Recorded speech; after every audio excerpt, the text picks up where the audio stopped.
She answered the call in flawless Italian, her voice cutting through the restaurant's noise like a confession meant only for him. Roberto De Luca, a man who'd built an empire on silence and fear, froze. He didn't know her name. Didn't know why those words, spoken in his mother's language, carved through walls he'd spent 3 years building. But he knew one thing with absolute certainty. Make sure she stays. 3 words that would shatter her small, safe life. 3 words that would drag Kate Wilbert into a world where attraction could kill you, where one overheard conversation marked you as leverage, where the most dangerous thing wasn't the enemy circling. It was the way he looked at her. Like she was salvation. Like she was ruin. Within hours, armed men would surround her apartment. Within days, she'd be trapped in his mansion. Within a week, she'd have to choose between her freedom and her heart. Welcome back, my beautiful family and friends. If you are hooked in and ready to enjoy the story, click subscribe and let me know in the comment section where you are watching from, because tomorrow I'll be giving you an interesting story such as this one and you don't want to miss it. Now let us begin. Kate pushed through the heavy front door, and warmth enveloped her immediately. The scent of garlic and wine, the murmur of conversations blending into a comfortable din. The restaurant was beautiful in that effortless Italian way, all exposed brick and warm lighting, bottles lining the walls like promises. Jenna waved from a corner table, her smile bright and familiar. You came. I honestly thought you'd cancel. I almost did. Kate shed her coat, sliding into the booth. The leather was soft, worn smooth by years of diners. This place is nice. My treat, Jenna said firmly. And before you argue, it's non-negotiable. You've been living like a hermit, and I'm staging an intervention via carbonara. Despite herself, Kate smiled.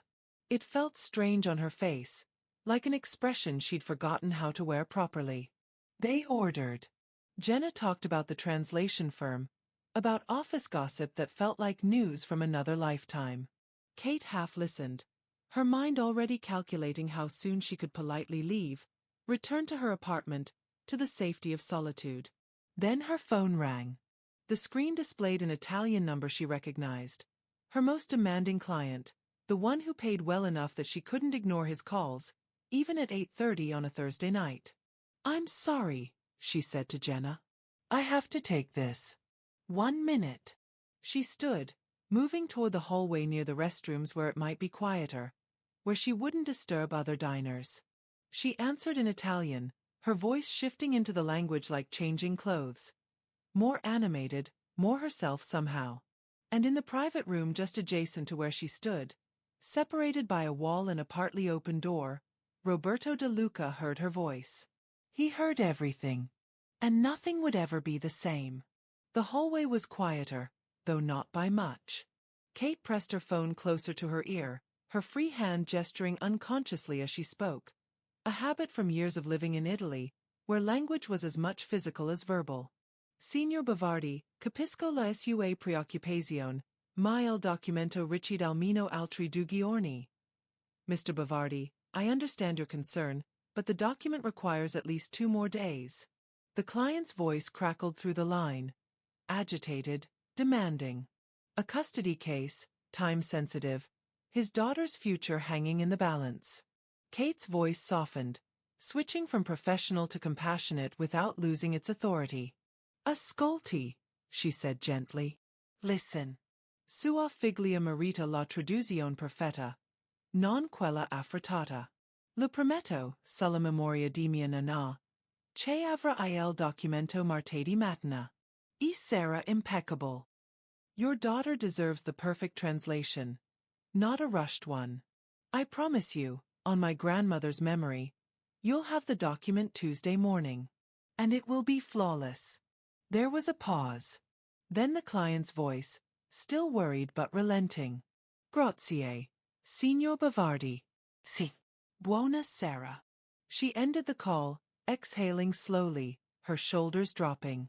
That's when she noticed the door. The private dining room door, slightly ajar, warm light spilling into the hallway. And standing in that doorway, partially shadowed, was a man watching her with an intensity that made her breath catch. He was tall. She noticed that first. Expensive suit that fit like it had been made for him specifically, dark hair with silver at the temples, and eyes that seemed to see straight through her carefully constructed defenses. There was something dangerous in the way he held himself, a stillness that suggested coiled power. Their eyes met. For a moment, maybe 3 seconds, maybe an eternity, neither moved. Kate felt her pulse quicken. There was something in his gaze that wasn't quite recognition, but something deeper. Awareness. Assessment. Interest that felt too sharp, too focused. She broke eye contact first, moving quickly back toward her table, her heart hammering against her ribs in a way that had nothing to do with the phone call. Inside the private room, Roberto remained motionless. He'd heard every word. Understood every word. The Italian had been flawless, not the careful academic Italian of someone who'd studied it, but the flowing emotional Italian of someone who'd lived it. The way she'd shifted from firm to gentle, the promise on her grandmother's memory, the genuine care in her voice for a client she'd probably never met.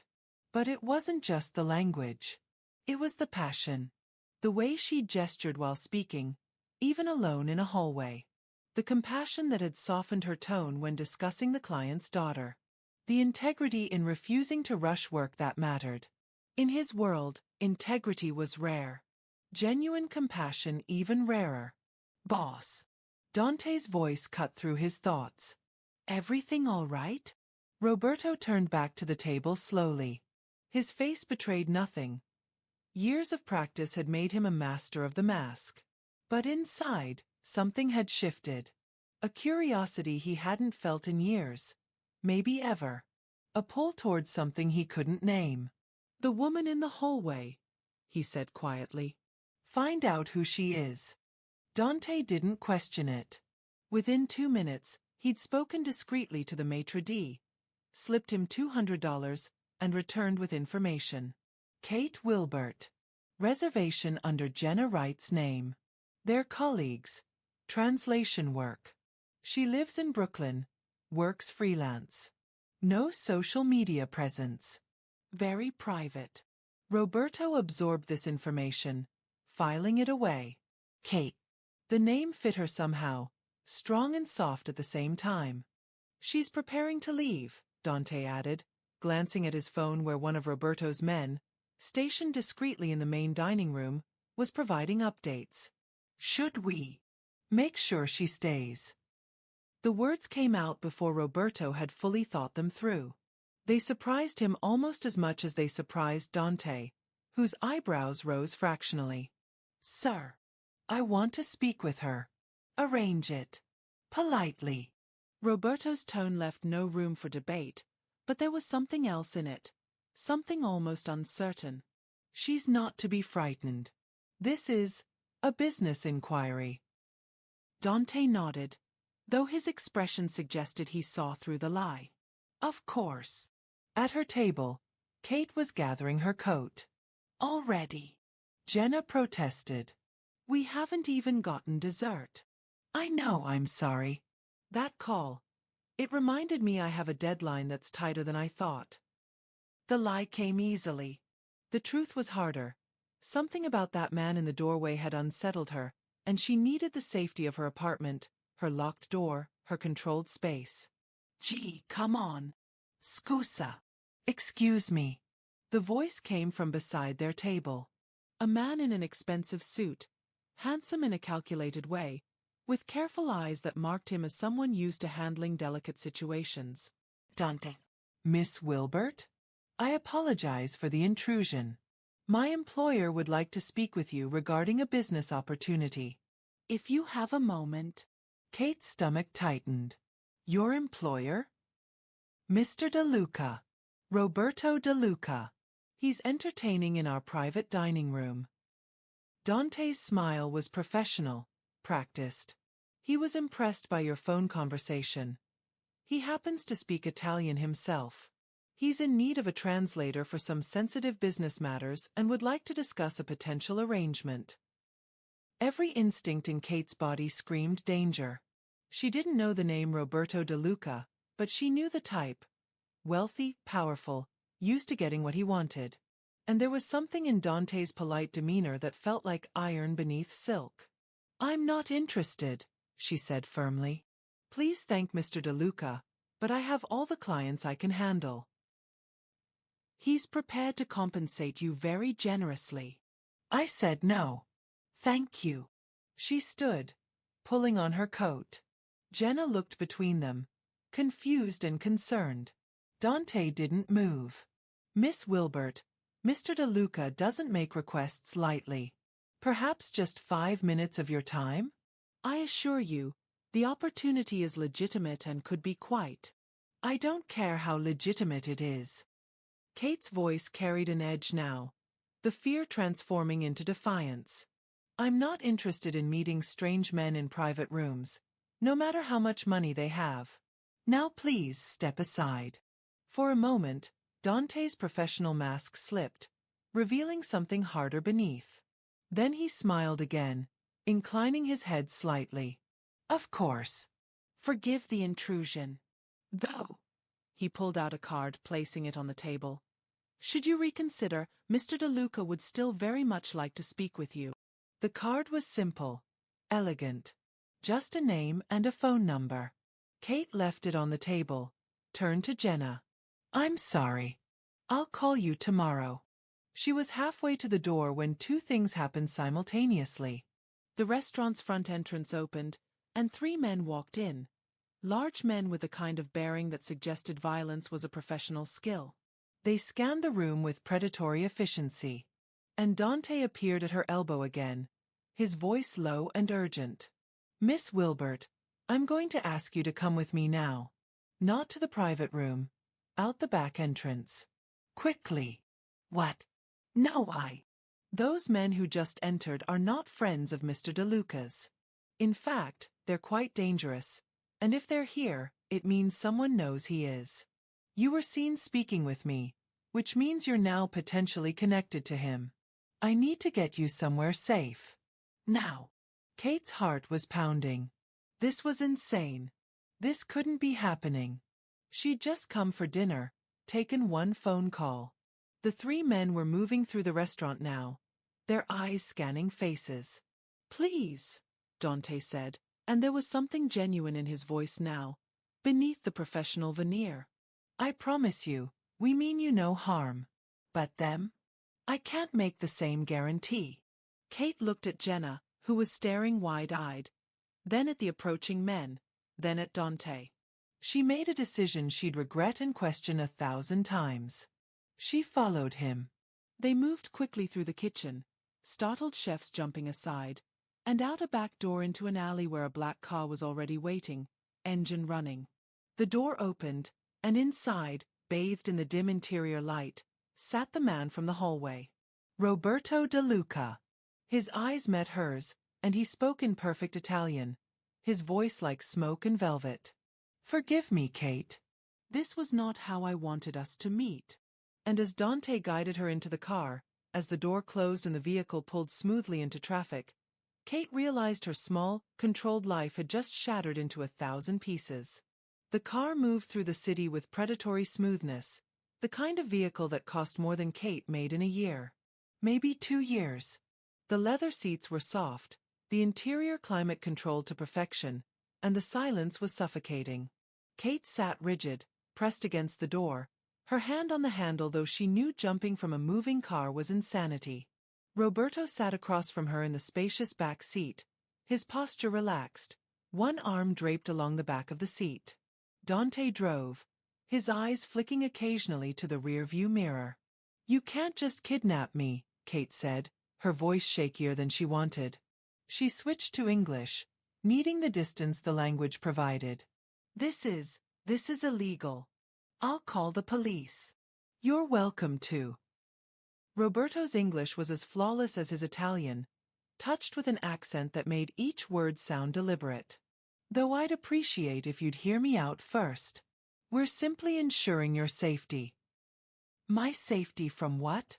I was perfectly safe until your associate approached me." You were safe until I made the mistake of having you approached in public. His jaw tightened slightly, the first crack in his composed exterior. Those men in the restaurant, they work for someone who's been looking for leverage against me. They saw Dante speak with you. They saw you leave with us. Which means they now believe you're important to me. But I'm not. I don't even know you. They don't know that. He leaned forward slightly, his eyes intense. Miss Wilbert, I apologize for the circumstances. Truly. But right now, those men are likely investigating you. Where you live, who you are, how they might use you. I'm offering you protection until the situation resolves.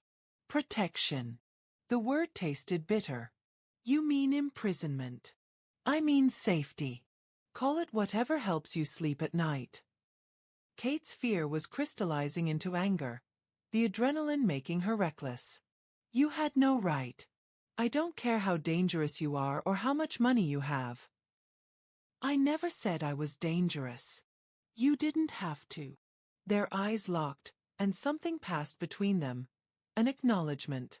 He didn't deny it. Didn't soften it with explanations or excuses. Where are you taking me?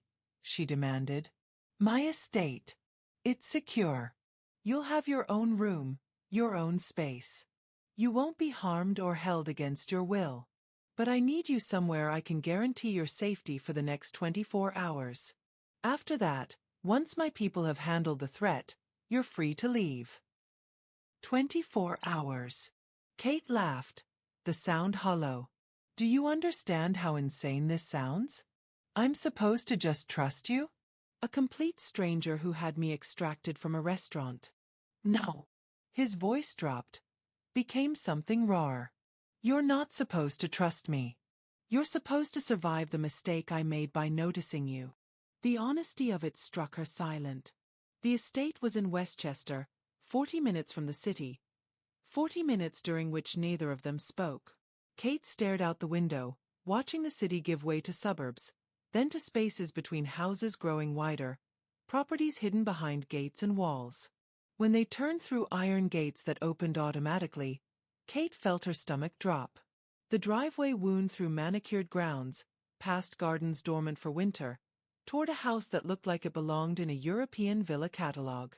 This is ridiculous, she whispered. It's secure, Roberto corrected. The car stopped at the entrance. Dante opened her door, offering his hand.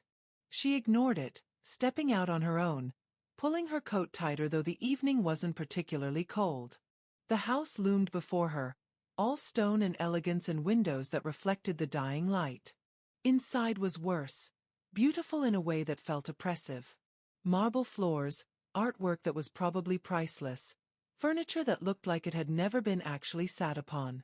Everything perfect. Everything cold.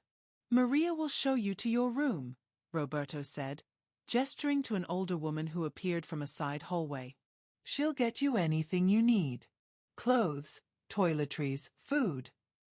I need to go home. Tomorrow. No. No. You said I wasn't a prisoner. You're not. His patience was fraying. She could hear it in the tightness of his tone. But you're also not suicidal, which leaving tonight would be. Those men are professionals. Miss Wilbert. They're likely already at your apartment, waiting to see if you return. Give me one night to make sure they understand you're not worth their time. And how exactly will you do that? His smile was cold, didn't reach his eyes. That's not something you need to concern yourself with. The casual way he said it, the implication of violence delivered like discussing the weather, made her skin crawl. I want my phone. Your phone is a tracking device. It stays off until morning. Then how am I supposed to? She stopped, realizing the futility. He'd thought of everything. Of course he had. This was his world. Control, contingencies, moving people around like pieces on a chessboard.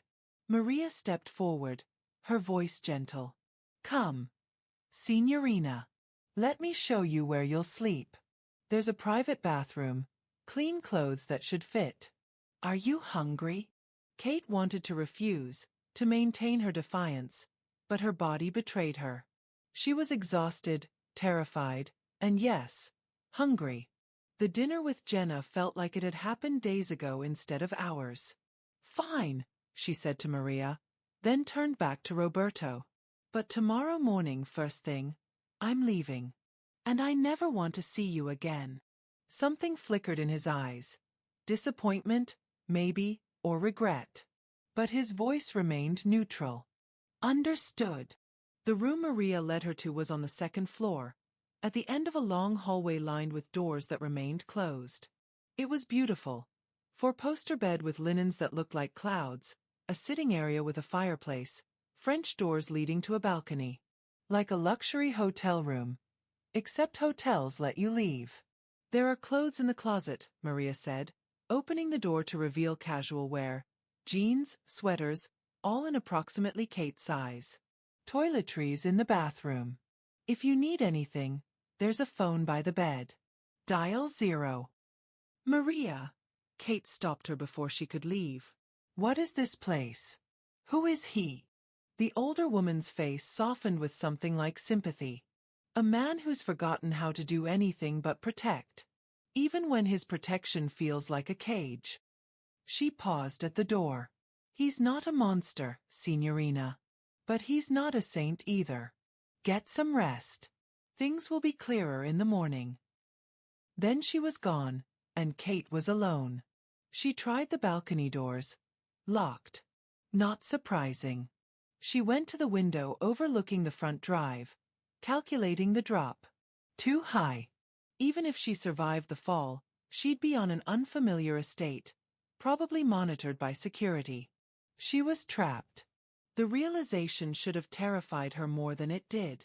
Instead, she felt a strange numbness settling in, exhaustion winning over adrenaline.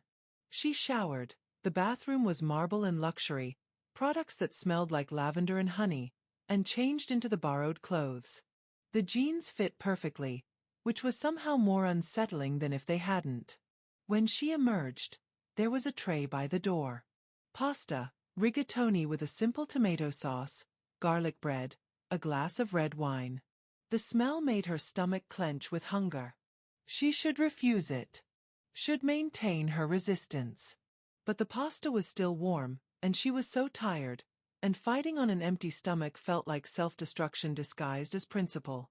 She ate. Hated herself a little for how good it tasted. Downstairs, Roberto stood in his study, a glass of whiskey untouched in his hand. Dante had left to handle the Castellano men, a conversation that would be brief and pointed, making clear that Kate Wilbert was nobody, meant nothing, would disappear from their radar if they valued their continued existence. But Roberto knew the truth. She wasn't nobody. She'd been someone the moment he'd heard her voice in that hallway, speaking with a passion he'd forgotten existed. The way she'd promised perfection on her grandmother's memory. It had stirred something in him he'd thought dead and buried with Isabella. And now he'd dragged her into his world, put her in danger, trapped her in his home like some fairy tale monster collecting beautiful things. "She hates you," he said to his reflection in the window. His reflection offered no comfort. He'd known the instant he'd told Dante to make sure she stayed that he was making a mistake. Known it and done it anyway, compelled by something he couldn't name. Curiosity, loneliness, the desperate hope that maybe someone who spoke with that much genuine feeling might remind him what it was like to feel anything at all. Instead, he'd terrified her. Confirmed every fear she must have about men like him. The smart thing would be to let her go at dawn. Ensure her safety from a distance.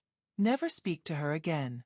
Return to his carefully controlled existence where nobody got close enough to be hurt, and he never had to face the emptiness that had become his constant companion. But Roberto De Luca had built an empire by being smart. And for the first time in 3 years, he wanted to be reckless. He wanted to know her. Really know her, not just the translator who made promises on her grandmother's memory, but the woman who'd looked at him with defiance instead of fear, who'd eaten his pasta despite her anger because she was practical enough to recognize she needed strength to fight. He wanted to hear her voice again, speaking Italian like poetry, switching to English when she needed armor. He wanted the impossible. Have you ever wanted something you knew you shouldn't? When desire conflicts with what's right, what do you choose? Tell me in the comments. I'm curious what you think. Tomorrow, he'd let her go. He'd do the right thing. Tonight, he'd allow himself to imagine what it might be like if she stayed. Upstairs in her borrowed room, Kate lay awake staring at the ceiling, her mind racing through escape plans and legal options and the memory of Roberto's eyes, dark and intense and carrying a loneliness that mirrored her own. She should be terrified. She was terrified. But beneath the fear was something else. Something she didn't want to name. Recognition. As if some part of her had been waiting her entire life to meet someone who looked at her the way he had in that hallway. Like she was a revelation, a question he desperately needed to answer. She pushed the thought away. Stockholm Syndrome. Trauma response. Anything but the truth. Tomorrow she'd leave. Tomorrow she'd return to her safe, small life. Tonight, in the darkness of a stranger's guest room, she'd pretend she didn't feel the pull of something dangerous and intoxicating and utterly wrong. Tomorrow. Morning arrived with pale winter sunlight streaming through the French doors. Kate woke disoriented, the unfamiliar ceiling taking several seconds to place. Then it all came flooding back. The restaurant, the car, this gilded cage. She dressed quickly in yesterday's clothes, refusing to wear anything more of Roberto's carefully selected wardrobe. Her phone sat on the nightstand where she'd left it, still powered off. She turned it on, watching the screen light up, waiting for the flood of messages. Nothing. The signal showed full bars, no restrictions. He'd kept his word about that at least. She texted Jenna. I'm okay. Long story. We'll explain soon. Then she opened her door, ready to demand her freedom. The hallway was empty, quiet except for distant sounds from somewhere below. Voices, movement, the domestic rhythm of a house this large. She followed the sounds down the curved staircase, her hand trailing along the polished banister, past oil paintings of landscapes she didn't recognize. The dining room opened before her like a scene from a magazine. Floor-to-ceiling windows overlooking gardens touched with frost, a table that could seat 20 but was set for 2 at one end. And Roberto, standing by the window with a coffee cup, wearing dark slacks and a white shirt rolled to his elbows. He looked different in daylight, still dangerous, but more human somehow. Tired around the eyes. Less like a crime boss, more like a man who hadn't slept well. Good morning, he said in Italian, then corrected himself to English. I hope you slept. I didn't. She crossed her arms. I want to leave. Nah. You said 24 hours. It's morning. It is. He set down his coffee. But the situation has complicated. Of course it has. The laugh that escaped her was bitter. Let me guess. You need another day? Another week? Or maybe this was always the plan. Sit. Please. His voice carried a weariness that stopped her mid-sentence. Let me explain and then you can decide. Against her better judgment, she sat. A woman, not Maria, someone younger, appeared with coffee, fresh pastries, fruit. The domesticity of it felt surreal.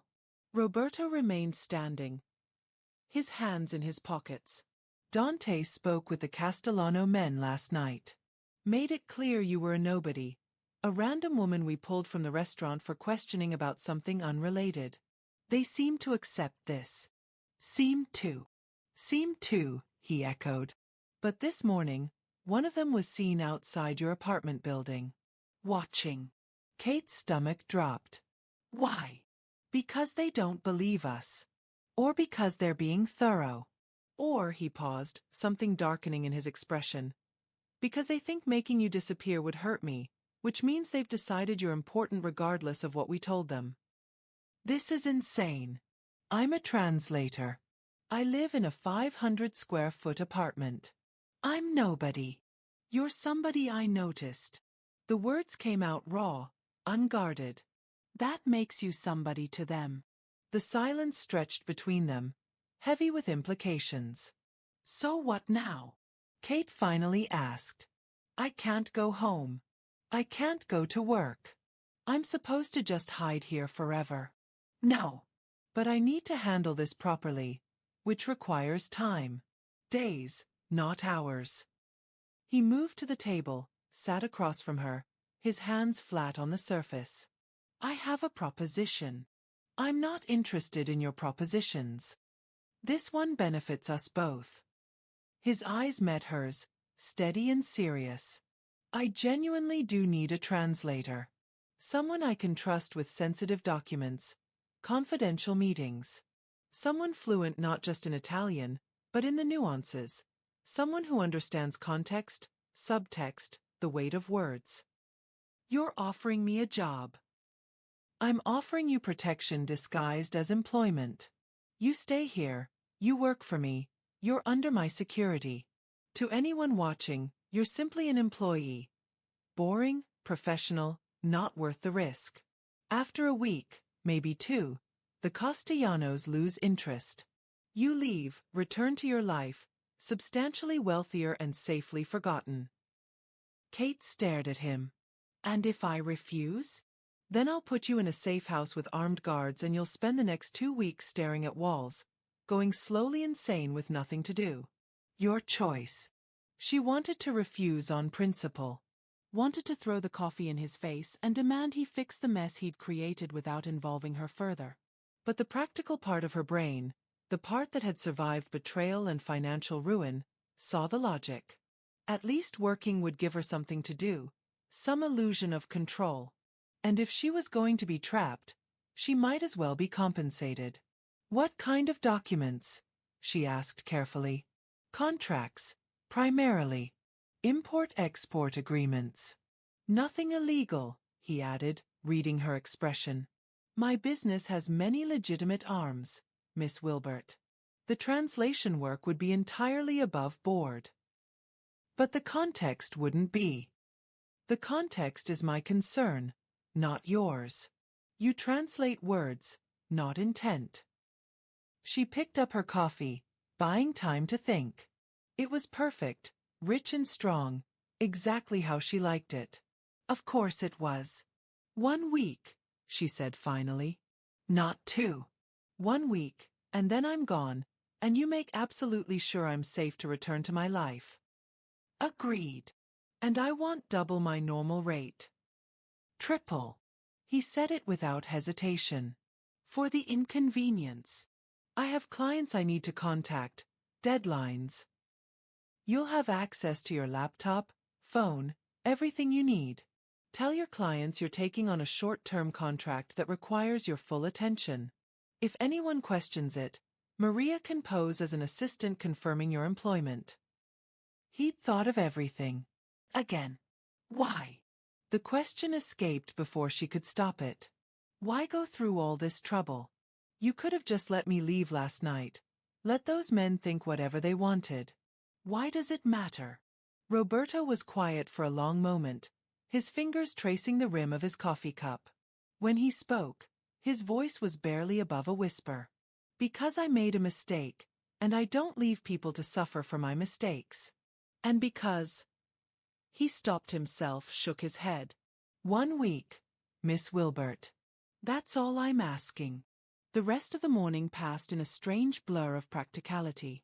Roberto's study became her temporary office, a massive room lined with books, dominated by a desk that looked like it cost more than her annual rent. Her laptop was retrieved from her apartment by Dante, along with clothes and toiletries, delivered with efficiency that was almost frightening. Roberto brought her the first documents just after noon. A shipping contract between his import company and an Italian vineyard. Legitimate, as promised, but dense with legal terminology and cultural nuances that would trip up most translators.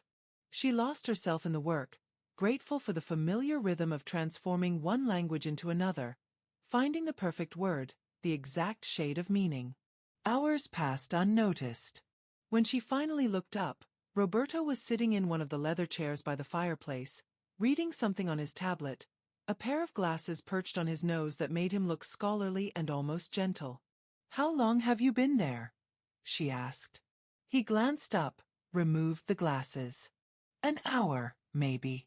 You were concentrating. I didn't want to disturb you. You could have left. I could have. He stood, moved to the desk, looked at her work on the screen. May I? She nodded, watched as he read her translation, his lips moving slightly as he processed the words. After a moment, he smiled, a real smile, the first she'd seen from him. This is exceptional. The way you handled the clause about harvest timing, you understood it's not just legal language, but a cultural commitment. Most translators would miss that nuance. The praise warmed her more than she wanted to admit. My grandmother owned a small vineyard in Tuscany. I spent summers there as a child. Past tense. She passed when I was 17. The vineyard was sold to cover debts. I'm sorry. He meant it. She could hear it in his voice. Is that why you became a translator? To stay connected? Maybe. She'd never really thought about it that way. Or maybe I just liked the idea of being useful without having to be present. Translation is solitary. Safe. Lonely. The word hung between them. Yes, she admitted. But loneliness is safe. Is it? Roberto moved to the window, his back to her. Or is it just slow suffocation disguised as safety? Before she could respond, her stomach growled, loud and undeniable. She pressed a hand to it, embarrassed. He laughed, the sound surprising and genuine. Come. I'll make lunch. You cook. My mother insisted all her sons learn. She said a man who can't feed himself is only half alive. He headed toward the door. Do you like risotto? Yes, but. Then come. You can keep protesting my imprisonment, but do it while eating. Everything is worse on an empty stomach. The kitchen was enormous, professional grade, all stainless steel and granite. Roberto moved through it with the confidence of someone who belonged there, pulling out ingredients, setting a pan on the stove. Sit, he said, gesturing to the island. Or help if you prefer. Can you dice onions without crying? I can dice onions while crying if it comes to that. He glanced at her, something flickering in his eyes. Amusement, appreciation. Fair enough. She found herself helping despite her better judgment, mincing garlic while he worked on the onions, their movements developing an unexpected rhythm. The kitchen filled with the smell of butter and aromatics, wine deglazing the pan, the steady addition of broth that he stirred with patient precision. My mother made risotto every Sunday, he said, his voice softer now, distant. She said it taught patience. You can't rush it, can't leave it.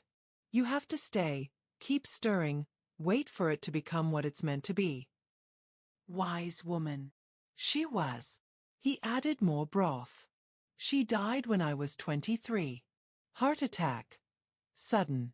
One moment she was laughing at my father's terrible joke, the next she was gone.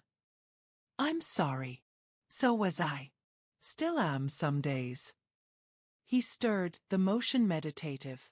She wouldn't have approved of any of this. The business I built, the choices I made. She wanted me to be a teacher. Can you imagine? Actually, Kate could. There was something professorial about him when he wasn't being dangerous. The way he'd appreciated her translation, the care he took with the risotto. She could picture him in front of a classroom, demanding excellence but offering guidance. Why didn't you? She asked. Because my father died 6 months after her, and he left debts. Dangerous debts, with dangerous men. I had 2 choices. Let them destroy what remained of my family, or become dangerous enough to make them reconsider. He tasted the risotto, added salt. I chose survival. Then I chose power. Then I woke up one day and realized I'd become the kind of man my mother would have crossed the street to avoid. The honesty of it struck her silent. He plated the risotto, garnished it with parmesan and herbs, and set it before her. It was perfect. Creamy and rich, each grain of rice tender but distinct. She took a bite and made an involuntary sound of appreciation. Your mother taught you well. She did. He sat across from her, but didn't eat, just watched her. Kate. May I call you Kate? She nodded, unable to speak around another bite. This week doesn't have to be a prison sentence. You're here, I'm here. We might as well make it bearable. Maybe even... He paused, searching for words. Pleasant. Pleasant. She set down her fork. You realize how insane this situation is, right? I'm eating risotto with a man who essentially kidnapped me, in a house I can't leave, working for someone I should probably be terrified of. Probably. Probably, she confirmed, holding his gaze. The jury's still out. He smiled then. Sad and genuine and breathtaking. Well, let me know when they reach a verdict. And despite everything, the fear, the anger, the absolute insanity of her situation, Kate felt something shift inside her. Not forgiveness. Not trust. But maybe the beginning of understanding. Maybe that was more dangerous than anything else. 3 days passed in a strange rhythm. Mornings translating documents in Roberto's study, afternoons of surprising conversations over meals he insisted on cooking, evenings where they somehow ended up in the library, reading in comfortable silence or debating Italian literature. Kate told herself she was making the best of a bad situation. She didn't examine too closely why she looked forward to dinner, or why her heart lifted when Roberto appeared in the study doorway with coffee exactly how she liked it. On the 4th evening, she found him in the garden despite the cold, standing by a dormant rose bush, his expression distant and haunted. My wife planted these, he said without turning. Isabella. She loved roses. Said they reminded her that beautiful things require patience and care, that you accept the thorns because the bloom is worth it. Kate approached slowly. What happened to her? She died 3 years ago. Car accident. His voice was flat, practiced. At least, that's what the police report said. You don't believe it. I believe she was unhappy. I believe I was so consumed with building my empire that I didn't notice. And I believe that when someone connected to me ends up dead, accident is a convenient word for murder. The pain in his voice was raw, unguarded. Kate found herself reaching out, her hand covering his on the frozen metal of the garden fence. It wasn't your fault. Wasn't it? He turned to her, his eyes glistening. I brought her into this world, promised her safety, gave her loneliness instead. She died because of who I am, what I chose to become. You don't know that. I know enough. He looked at their hands, and didn't pull away. And now I've done it again. Brought someone into my world. Put her in danger. History repeats itself. I'm not her, Kate said firmly. And this isn't the same. You're trying to protect me, not neglect me. There's a difference. He studied her face, searching for something. Why aren't you more afraid of me? Who says I'm not? Your hand. It's steady. She looked down, realized he was right. She should be trembling, should be terrified. Instead, she felt strangely calm, anchored. Maybe I recognize something, she said quietly. Someone who's built walls so high they've forgotten what it's like to be touched without flinching. His breath caught. Kate. I was engaged once, she interrupted, needing to share her own truth. 2 years ago. Thomas. We were supposed to get married, build a life. Then I discovered he'd been stealing from me. Money I'd inherited from my grandmother, money I'd saved. He forged my signature, emptied accounts, left me with nothing but debt and a broken lease. Did you report him? I tried. But he'd covered his tracks well, and I couldn't prove most of it. The police sympathized but said it was a civil matter. She laughed bitterly. I lost everything. My savings, my apartment, my ability to trust.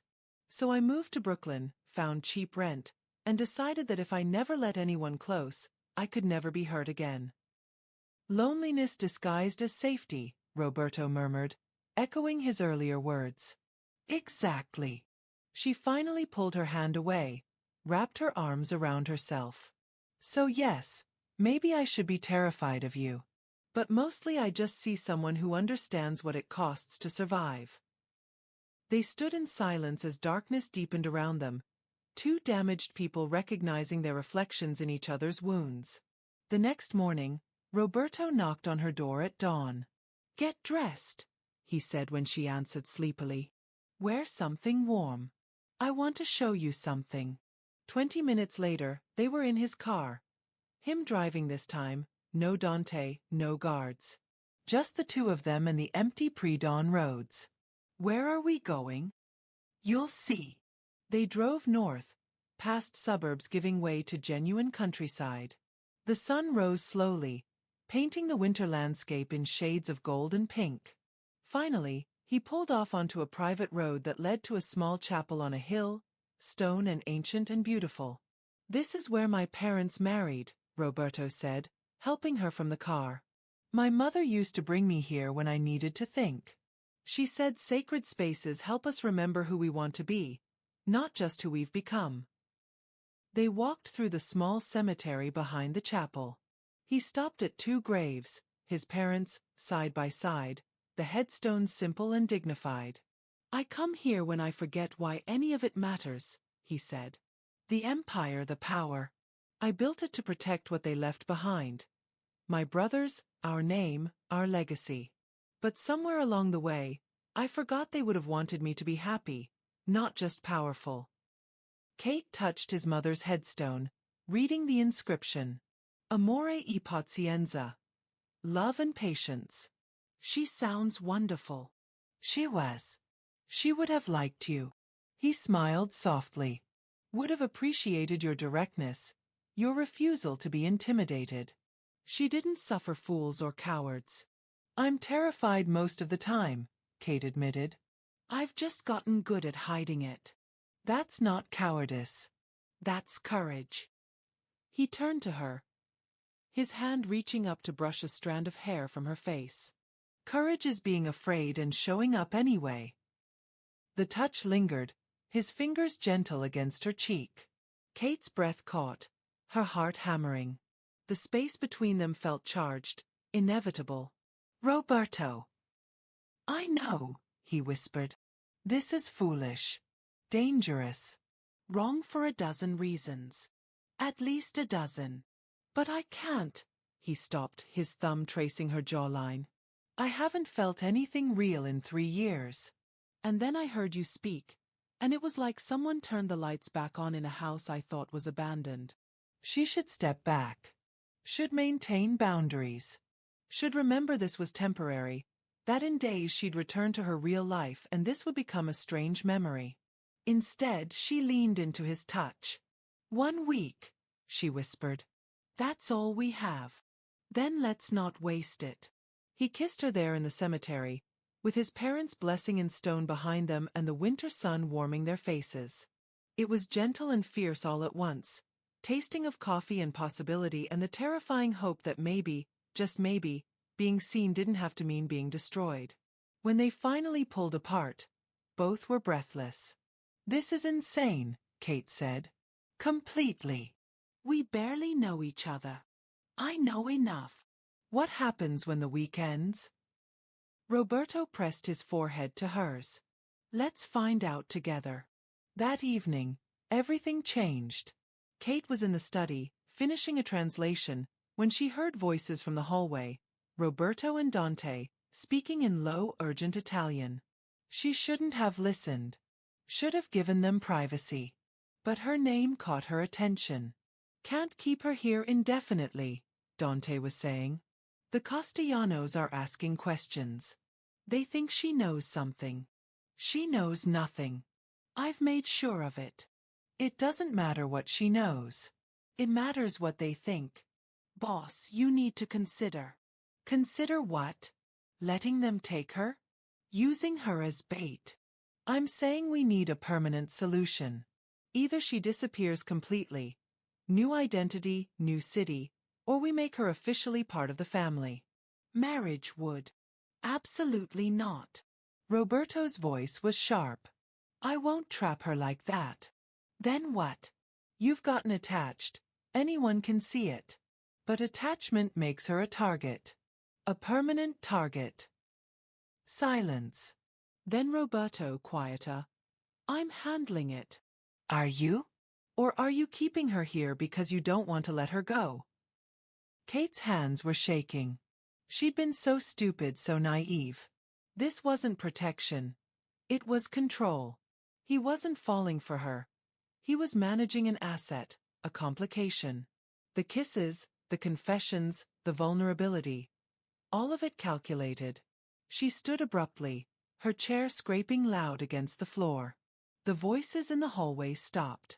Roberto appeared in the doorway. Kate, don't. She held up a hand. I heard enough. Permanent solution? Making me part of the family? This was never about protection, was it? This was about control. About containing a problem you created. That's not. You're misunderstanding. Am I? Then explain. Explain why Dante thinks I need to disappear or be forced into marriage. Explain why you're handling me like I'm some business transaction. Because you're not safe. The words exploded from him. Because every day you're connected to me, you're in danger. Because He stopped, his hands clenching into fists. Because I made the mistake of caring, and now I don't know how to fix it. The mistake of caring. The words tasted like ash. Is that what this was? A mistake. No, Kate, listen. I did listen.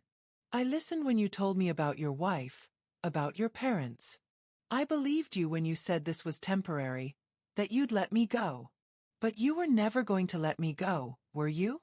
I'm just another thing you control, another piece on your chessboard. That's not fair. None of this is fair. She was shouting now, months of fear and loneliness and betrayal pouring out. Thomas controlled me with lies and theft. You control me with protection and pretty words. But it's still control. It's still a cage, Roberto. And I'm done being anyone's prisoner.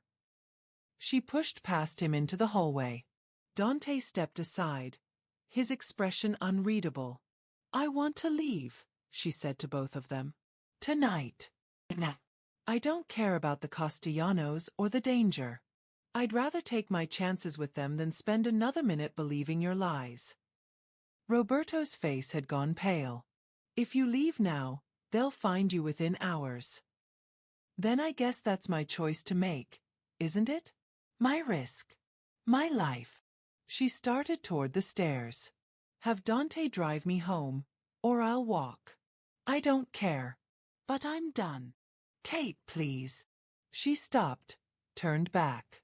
Tears were streaming down her face now, and she didn't bother to hide them.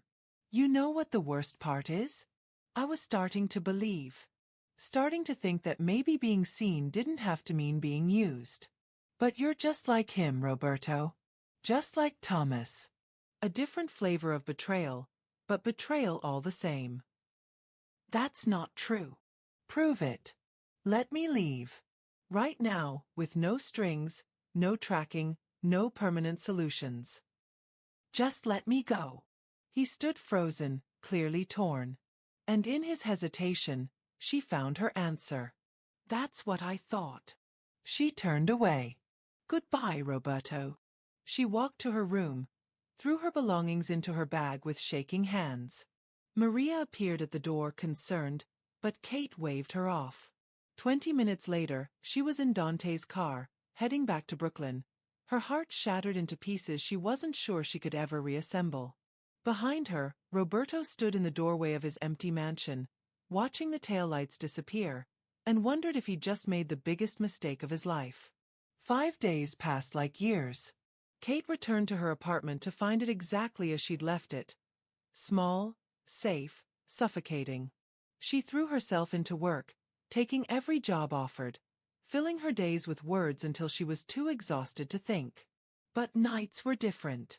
Nights she lay awake, replaying every moment, every conversation. The way Roberto had looked at her in his parents' cemetery. The gentleness of his kiss. The raw pain in his voice when he'd talked about Isabella. Had it all been manipulation? Or had she run from something real because she was too scared to risk being hurt again? Her phone rang constantly those first days. Roberto's number, over and over. She never answered. On the third day, the calls stopped. On the fifth day, she almost called him back a dozen times. She didn't. Jenna visited, bringing wine and concern. You want to tell me what actually happened? I made a mistake, Kate said. I let myself believe in something that wasn't real. Are you sure it wasn't real? Because you look like someone who lost something precious, not someone who escaped something terrible. How do you tell the difference? Jenna didn't have an answer. Across the city, Roberto was unraveling. The Castellano situation had been resolved. Permanently, quietly, in ways Kate would never need to know about. She was safe. Free to live her life without looking over her shoulder. So why did that feel like the worst possible outcome? You need to let her go, Dante said, finding him in the study where he'd spent the last 5 nights, drinking whiskey and reading Kate's translations like love letters. She made her choice. Did she? Or did I make it for her by being exactly what she feared? Does it matter? Yes. Roberto set down his glass. It matters because she was right. I was trying to control the situation, to manage the variables, to protect her by keeping her close. I never asked what she wanted. I never gave her a real choice. So what now? Roberto stood, his decision crystallizing. Now I give her one. A real one, with no pressure, no danger, no strings. I tell her the truth and let her decide. And if she says no? Then I live with it. Because that's what love is, isn't it? Wanting someone's happiness even when it doesn't include you. The knock came at 9 p.m. on a Sunday. Kate almost didn't answer, but something made her look through the peephole. Roberto stood in her hallway, no bodyguards, no expensive car visible through the window behind him. Just a man in jeans and a jacket, holding something small. She opened the door. I'm not here to convince you of anything, he said immediately. I'm here to apologize and to tell you the truth. 5 minutes. Then I'll leave, and I'll never bother you again. She should slam the door. Should protect herself. She stepped aside, letting him in. Her apartment looked even smaller with him in it, but he didn't seem to notice. He stood in the center of her living room and began speaking. You were right. About everything. I was trying to control the situation, to manage the danger by keeping you close. I told myself it was protection, but really, I was just terrified of losing something I'd only just found. He took a breath. The Castellanos are gone. Handled. You're safe. Completely, permanently safe. You can verify that however you want. The week is over. You owe me nothing. Then why are you here? Because I owe you honesty. He pulled out a small box, opened it. Inside was a key. This is to a property in Florence. A small building in the Altrarno district. Ground floor is a translation school. Fully equipped, legally established, ready to open. Upstairs is an apartment. It's all in your name, paid for, no strings. It's what you said you dreamed of, that night in my kitchen. Kate stared at the key, her eyes filling with tears. Roberto. Let me finish. Please. His voice cracked. I'm not offering this to manipulate you or keep you close. I'm offering it because you deserve your dream, and because I'm trying to be the man my mother wanted me to be, not the monster I became. You can take it and never speak to me again. You can sell it, give it away, burn it down. I don't care. It's yours, freely given. Why? Because I love you. The words fell into the quiet room like stones into still water. I love your passion, your integrity, your refusal to be controlled. I love the way you speak Italian like prayer and face down danger with your chin up. I love that you made me remember what it feels like to be human. And because I love you, I'm giving you the choice I should have given you from the beginning. Stay in New York, go to Florence, or, he hesitated, give us a chance. Real us, without danger or cages. Just two damaged people trying to figure out if broken pieces can fit together in new ways. Kate couldn't speak. Tears streamed down her face, her hands shaking as she took the key. I don't need an answer now, Roberto said, backing toward the door. Take your time. Think about it. The school is yours regardless. But if you think maybe you could forgive me, could risk trying, he pulled out a card, set it on her table. I'll be at my parents' chapel next Sunday at dawn. Waiting. Hoping. He left before she could respond, the door closing softly behind him. Kate stood in her small apartment, holding a key to a dream she'd thought impossible, and made a choice. When someone gives you the freedom to choose, even when it hurts them, is that control or love? Have you ever had to choose between safety and possibility? Tell me your thoughts in the comments. Sunday morning arrived cold and clear. Roberto stood in the cemetery behind the chapel, watching the sunrise paint his parents' headstones gold. He'd been there since 5 a.m., too nervous to wait at home. She probably wouldn't come. Why would she? He'd trapped her, scared her, confirmed every fear she had about being controlled. The school was a grand gesture, but it couldn't erase the damage he'd done. Still, he waited. 6 a.m. passed. Then 6:30. The sun climbed higher, and with it, his certainty that he'd lost her. At 7, he heard footsteps on the path. Kate appeared between the trees, wearing jeans and a thick sweater, her hair loose around her shoulders. She carried 2 cups of coffee. You're late, he said, his voice rough with emotion. I'm terrified, she corrected, walking to him. I've been sitting in my car for an hour, arguing with myself.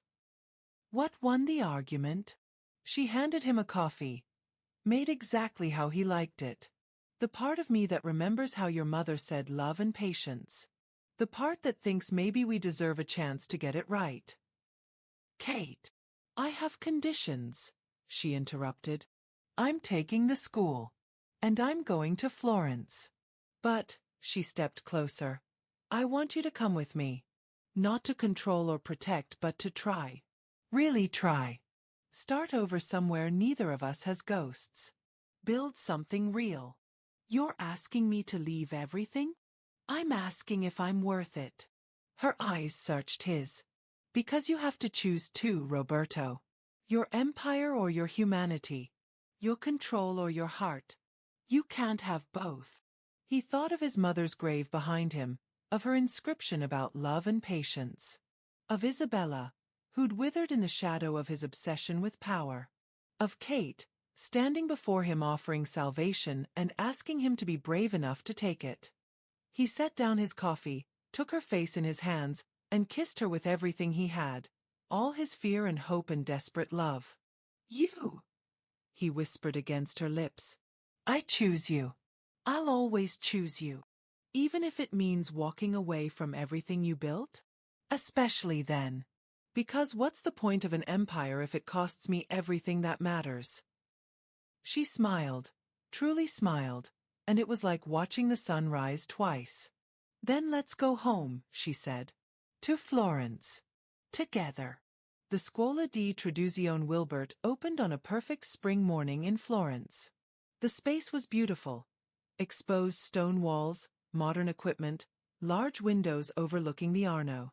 Students filled the chairs, eager and diverse, drawn by Kate's reputation and the school's sliding scale tuition that made education accessible. Roberto sat in the back row, watching his wife teach with passion and grace, her hands moving as she explained the nuances of idiomatic translation. She'd married him in a small ceremony at his parents' chapel, with only Dante and Jenna as witnesses, and moved them both to Italy where neither had histories to haunt them. He'd sold most of his American operations, kept only the legitimate businesses, invested the rest in education and community programs his mother would have loved. His brothers had been shocked. Dante had been supportive. And Roberto had been free, truly free, for the first time in 20 years. After class, Kate found him waiting in the courtyard with espresso and a smile. "How did I do?" she asked. "You were magnificent. Though that student in the third row has a crush on you. The student in the back row is the only one whose opinion matters." She kissed him softly. Ready to go home? Home was a restored apartment above the school, full of books and laughter and the life they were building together. Home was Sunday mornings cooking risotto and evenings walking along the Arno. Home was learning to trust that being seen could mean being loved, that vulnerability was strength, that two broken people could heal each other by choosing, every day, to stay. "Always," Roberto said, taking her hand. "As long as home is wherever you are." They walked through Florence's ancient streets as the sun set, two souls who'd found each other in the most unlikely way, and chosen love over fear, possibility over safety, together over alone. And somewhere, Roberto's mother smiled. Amore e pazienza. Love and patience. It had always been the answer. Thank you for watching this story to the end. If you enjoyed this story, you will surely love the next one. It's as crazier and more intriguing as you can ever imagine. So do check it out. Click on the image showing on your screen right now to watch the next one.